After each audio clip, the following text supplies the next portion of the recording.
In 1991 Milwaukee, Glenda Cleveland is at home watching television when she hears her neighbor Jeffrey using power tools through the vent. Jeff goes to his sink and cleans his red tools. Glenda comes out and complains about the smell coming from his apartment. Jeff lies and tells her that his meat has gone bad. Glenda tells him that he recently just threw out a bunch of rotten meat. He lies once again and says that one of his fish recently died. He attempts to intimidate Glenda by walking closer to her, which makes her visibly uncomfortable. Eventually Jeff leaves the building and we see a compilation of missing people signs near a gay club called 219. At the club he sees familiar faces, including a gentleman named Tracy Edwards. He has some drinks and dances with Tracy. He asks the men if anyone would model for him for $50. Tracy is the only one of the three who agrees to come home with him. Tracy and Jeff leave the club and go to Jeff's apartment. Tracy has reservations, but eventually goes inside. Tracy notices the bad smell in his apartment and the camera pans to a drill with blood on it. Jeff locks the door. He then goes to grab a beer and we see a man's head at the bottom of the refrigerator. Jeff hands a drink to Tracy, but he is immediately suspicious of it as he sees it bubbling. He only takes a sip and soon wants to leave, but Jeff insists that he stay, even blocking the door. Tracy acts calm, until Jeff puts him in handcuffs. Tracy struggles, but Jeffrey tackles him and holds him hostage with a machete. Meanwhile, Glenda can hear the faint conversation next door. Jeff coerces Tracy into the bedroom and tells him to sit on the bed while they watch a movie. Tracy asks what the barrel in the corner is for. He is afraid and tries to leave, but Jeff stops him. Tracy then sees the blood on the mattress and fears for his life. Let's take a break for a moment. Do you like mysteries and solving cases? Play an interactive true crime-inspired murder mystery game where you get to search the victim's room by clicking on items and watching scenes of her life. Based on a true story, solve the murder of this young woman. Where am I? What happened? Who did this to me? Just click on the link in the description to play this free game. Now back to the show. He calms himself down and attempts to seduce Jeff. It works for a little while, but Jeff becomes suspicious as he expects Tracy to be fully drugged by now. But Tracy only took a sip. Tracy suggests that Jeff takes some photos and dances seductively to distract him. While Jeff goes to grab the camera, Tracy tries to escape, but Jeff is only gone for a moment.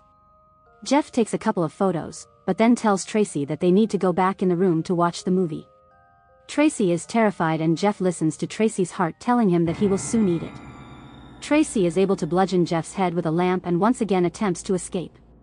He has trouble with the locked door and Jeff is able to catch him. Fortunately Tracy is able to attack him again and escape. He runs out of the building screaming for help. Glenda enters the hallway, sees Jeff and immediately goes back inside. Tracy runs down the street screaming for help while Jeff calmly goes back into his apartment. Police find Tracy in an alleyway, but are suspicious of him as he has on handcuffs. They approach him with guns at the ready, as Tracy tries to explain the situation. The two officers along with Tracy go to Jeff's apartment. He tries to lie his way out of the situation, but eventually lets them into his apartment. The police go inside and are immediately repulsed by the smell. They go into his bedroom and see the blood on the mattress along with the large barrel.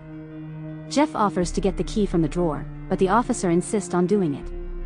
He finds the key, but also pictures of dead and dismembered men. Jeff tries to run, but the officers catch and arrest him. Tracy is relieved. And Jeff whispered that for the things he's done, he should be dead. The neighbors all come out to see Jeff get arrested and Glenda yells at the cops telling them that she kept calling them about Jeff, but nobody listened or did anything. Jeff's father Lionel goes to the police station to gather his son's belongings and the police tell him the details. Lionel admits that Jeff was always an odd boy and that the divorce negatively affected him. He also believes that a hernia operation may have given him brain damage. But he believes that Jeff attempted only to murder Tracy. It is then that the officers give him the full details of his son's actions. That there were multiple murders, a human head found in the refrigerator, 2 plastic bags in the freezer. One containing a human heart and the other genitalia. In the bedroom, there were 5 skulls, knives, hammers, Polaroids documenting everything, and a 57-gallon barrel filled with acid. Inside were 3 torsos and other body parts. Lastly, they tell him that it appears as though Jeffrey ate some of his victims. The police leave Lionel and he immediately breaks down in tears. Meanwhile, Glenda is asleep as the news reports about Dahmer. She looks out her window only to see that crowds have gathered outside the building. The police tell everyone that lives there that they need to leave as the entire building is a crime scene. She asks the question, "How many did you find?" Play our interactive true crime-inspired game. Just click on the link in the description. Solve her murder and bring the killer to justice. Thanks for watching. Subscribe for more videos, click the notification bell to be notified when new episodes are recapped, and as always, stay sleuthy.